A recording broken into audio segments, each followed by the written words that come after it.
Velkommen til Historietimen. Dagens emne er den mørke middelalder, folkeviser og folkeeventyr. Middelalderen er et skældsord, som 1700-tallets oplysningsfilosofer benyttede til at nedgøre den mørke mellemperiode mellem antikken og renæssancen. Ordet renæssance betyder genfødsel af antikkens ånd, og heri ligger, at Europa i middelalderen havde taget sig en kulturel slummer. I den traditionelle historieskrivning daterer man den europæiske middelalders begyndelse til år 476, da Rom falder, og det vestromerske imperium går i opløsning. Slutningen på middelalderen regnes til Østromeriets fald i 1453, men perioder opstår og foregår sjældent på en bestemt dato, og i grove træk strækker middelalderen sig fra år 500 til år 1500. Middelalderen kan inddeles i tre perioder. Den første periode er den tidlige middelalder fra år 500 til år 1050, og den periode er præget af store folkevandringer, blandingskulturer, etablering af klostre osv. I denne periode har vi vikingetid i Skandinavien. Den anden periode er højmiddelalderen, og det er fra år 1050 til år 1300, og det er en fremskridningstid med et blomstrende klostervæsen og en samlet katolsk kirke under paven. Kirken anlægger de første katedralskoler og universiteter, og den etablerende viden spredes hurtigt i kraft af et fælles europæisk skriftsprog, latin. I denne periode bliver Danmark kristen, der bygges flere tusind kirker og godt 100 klostre. Riget samles under én konge, vi får de første landskabslove, og Danmark omtales til et feudalt landbrugsland. Den tredje og sidste periode er senmiddelalderen. Senmiddelalderen er fra år 1300 til år 1500 og er en brydningstid præget af pest, hungersnød, bondeoprør og magtkampe mellem kirkeadel og kongemagt. Samtidig sker der store tekniske fremskridt, naturvidenskabelig nytænkning, og de store opdagelsesrejser begynder. Mens den europæiske middelalder strækker sig over ca. 1000 år, regner vi den danske fra vikingernes slutning omkring år 1050 og frem til reformationen i 1536. Denne periode er på ingen måde entydig, der sker mange ændringer i landets styreform, religion og samfundsstruktur.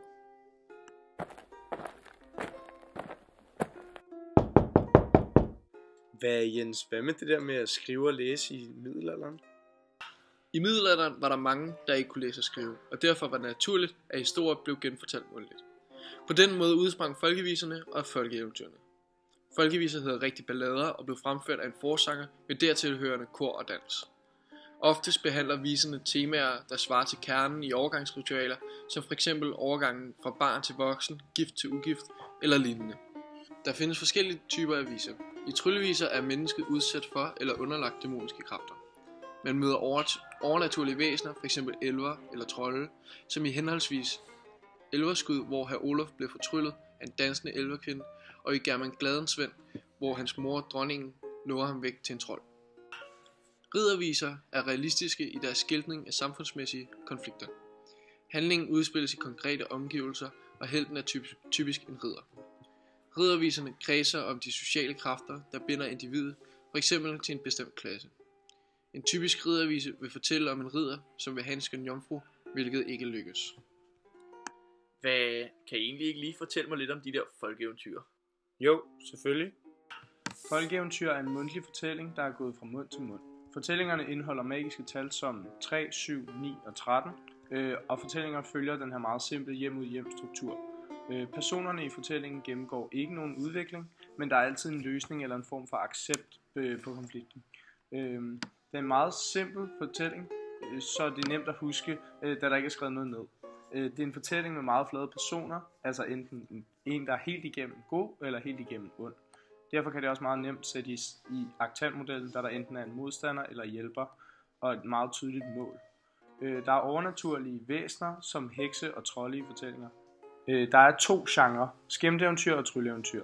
Skæmteeventyr gør grin med samfundets autoriteter og rammer offentligt de adelige og gejstlige. De bliver besejret af fattige folk, som måske gemmer det bag det humoristisk for at gemme den her undertone af kritikken af det her klassesamfund.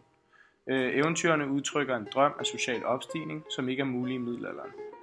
Et eksempel på et romantisk eventyr er Klods-Hans, som besejrer sine velhavende og rige og rene brødre, som er meget velanset i den her kamp om prinsessen, og derfor så latterliggør han lidt sådan overklassen.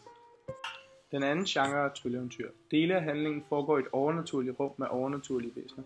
Målet er typisk at vinde prinsessen og det halve kongerige. Temaet er ofte at gå fra barn til voksen eller fra uskyld til kønsmodning.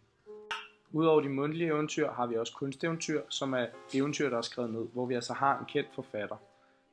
I de her eventyr er der brugt meget brug af adjektiver og ledsætninger, og som gør sproget meget beskrivende. Fortælleren og strukturen er meget mere komplekst, og det er budskabet og temaet også. Det er altså gemt ind i den her tekst. Nogle gange har fortælleren i kunsteventyret 2 stemmer, altså en, der er henvendt til de voksne, som forstår de her budskaber, og en, der er henvendt til børn med den her mere simple stemme. Handlingen er mere kompleks, ligesom resten af teksten, og det ender ikke altid lykkeligt. Hvad kan man så få ud af sådan et folkeeventyr? Vi har analyseret folkevisen De 11 Svaner, og vi vil starte med at fortælle om sproget. Der mangler ledsætninger og adjektiver. Personerne beskrives kort gennem handling og med brug af verber. De mange verber skaber en fremdrift i historien. Verber, der skaber en handling, kaldes også performativer. Den tredje persons fortæller, og den personbundne, og det kan vi for eksempel se i citatet. Da hun tænkte, hvor de vel kunne være, græd altid og ønskede at være hos sine brødre. Der kan man altså se, at fortællerne er inde i hendes hoved. Det næste citat viser, at der også er en ydre synsvinkel. Hun gik ud på marken og plukkede med sine bløde fingre tislerne, som stod der. Det citat viser, at det dels også er en alvidende fortæller. I De 11 Svaner har vi følgende eventyrtræk. Den starter med, at der var engang. Tallene 12 og 3 bliver nævnt. Så er der også det overnaturlige væsen, altså heksen, og de overnaturlige kræfter. Brødrene bliver tryllet til svanerne. Og så er det den her prøve, hun skal sy 11 skjorter. Og så manglende fastlæggelse af tid og sted. Og kompositionen følger hjemme ude hjem. Der ses en mundtlighedstræk i eventyret. Der er brugt syrebadsstemning til at vise, hvad det vigtigste i fortællingen er.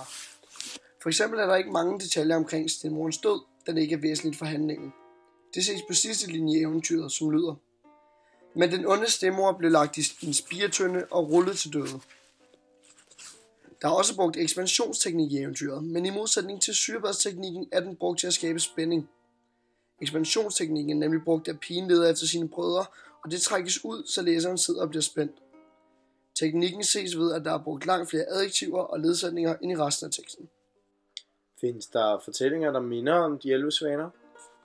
Vi har perspektiveret De 11 Svaner til H.C. Andersens De Vilde Svaner, som også er et eventyr, men som er skrevet i romantikken. At teksterne er skrevet i 2 forskellige tidsperioder, er tydeligt at se det sprog, som de er skrevet i. Som nævnt tidligere er De 11 Svaner kortet helt ned til det vigtigste, og der er ikke mange ledsætninger og adjektiver.